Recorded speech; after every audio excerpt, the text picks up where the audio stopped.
안녕하세요. 임야 관련 알짜배기 정보를 전해드리는 산지정보 다드림입니다. 오늘은 임야에 집을 지으려면 반드시 알아야 할 두 가지 정보를 알려드리겠습니다. 오늘 영상만 끝까지 시청해도 산지 전용 전문가 소리를 들을 수 있습니다. 그럼 시작합니다. 임야에 집을 짓기 위해서 가장 기본적으로 알아야 할 조건이 있습니다. 전, 답, 대지 등 다른 지목과 다르게 임야에만 적용되는 사항인데요. 바로 임야가 본인 소유의 것이어야 합니다. 당연한 거 아니야? 하실 수 있는데 전, 답, 대지 등 다른 지목은 토지 소유자의 동의를 받아서 집을 지을 수 있습니다. 그러나 임야는 불가능합니다. 그 이유는 산지관리법에 정확하게 명시되어 있기 때문입니다. 화면에 보이는 산지관리법을 한번 읽어볼까요? 건축법 시행령 별표 1 제1호에 따른 단독주택을 축조할 목적으로 산지를 전용하는 경우에는 자기 소유의 산지일 것, 그리고 공동 소유인 경우에는 다른 공유자 전원의 동의가 있는 등 해당 산지의 처분에 필요한 요건과 동일한 요건을 갖출 것이라고 명시되어 있습니다.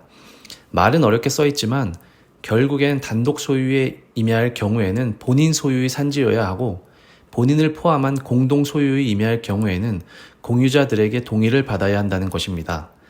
매우 간단한 사실이지만 모르고 계셨던 분들도 많으실 거라 봅니다. 오늘부터 꼭 기억하세요. 임야에 집을 지으려면 반드시 본인 소유의 산지일 것. 자, 본인 소유의 임야가 확인되었으면 이제 할 일은 한 가지입니다. 바로 보전산지와 준보전산지를 구분해야 합니다. 본인 소유의 임야가 보전산지인지 준보전산지인지 확인은 토지이용계획 확인원을 확인해 보시면 알 수 있습니다. 토지이용계획 확인원은 검색창에 토지이음이라고 검색해서 조회할 수 있습니다. 보전산지와 준보전산지를 구분해야 하는 이유는 집을 지을 경우 두 가지의 산지 허가 조건이 완전히 다르기 때문입니다. 준보전산지는 누구든지 허가 기준만 충족하면 집을 지을 수 있습니다. 하지만 보전산지는 아무나 집을 지을 수 없습니다. 산지관리법 시행령 제12조 3항에서 보전산지의 경우에는 농립어업인이 자기 소유의 산지에서 직접 농립어업을 경영하면서 실제로 거주하기 위하여 부지면적 660제곱미터 미만으로 건축하는 주택 및 그 부대시설의 경우만 가능하도록 명시되어 있습니다.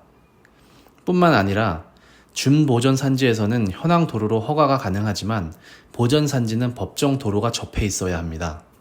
간략하게 현황 도로와 법정 도로의 차이를 알려드리면 현황 도로는 말 그대로 현재 도로로 사용하고 있으며 현황 도로입니다. 그러나 법정 도로는 법에서 도로라고 인정을 해야 합니다. 즉 법정 도로는 까다롭고 현황 도로는 덜 까다롭습니다. 도로 기준에 대해서는 다른 영상에서 자세하게 설명드리겠습니다. 오늘 영상에서 꼭 기억하셔야 하는 것은 임야에 집을 지으려면 반드시 본인 소유의 산지여야 하고 준보전 산지에 집을 짓기가 더 수월하다입니다. 즉 임야에 집을 짓기 위해서 매입을 한다고 할 경우 현황 도로가 연결되어 있는 준보전 산지를 매입해야 합니다.